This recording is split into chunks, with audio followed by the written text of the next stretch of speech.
Well, happy Monday morning to everybody. Happy belated Father's Day to all the dads watching this. You know, as I'm recording this, the SBC annual meeting was last week, and leading up to it on social media, it was really ugly. It was a conversation that truthfully was typically only reserved for political type of elections or run up to elections, but it's a reminder that even the saints need more sanctification. We still have that sin nature in us. But as I watched the SBC annual meeting play out on a live stream, the way that people were talking on social media and how they were dealing with one another in the room was entirely different, and I'm really grateful for that, obviously. But I think it reminds me a lot of what the Apostle Paul says in Ephesians chapter 4, verse 29. It says, "No foul language is to come from your mouth, but only what is good for building up someone in need, so that it gives grace to those who hear."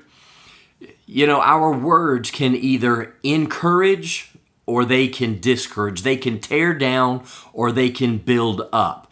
Now, it doesn't mean that we ignore real issues, but it means that we always find a way that we can communicate that we love the person, that they have value, and that we truly want to see what God desires for them. So I just want to kind of encourage you with this. Watch what you say, also how you say it, and make sure that even when you have to have a difficult conversation, that you season it with grace, or what Peter says, season it with salt, so that you can win the person while hopefully helping to remove that action. One final little tip that I found very helpful. If you have something good or positive to say, email it, text it. That's okay if you can't make an actual phone call. But if you need to have a hard conversation, for the love of the gospel and the person you're talking to, don't text it, don't email them. At a minimum, call them.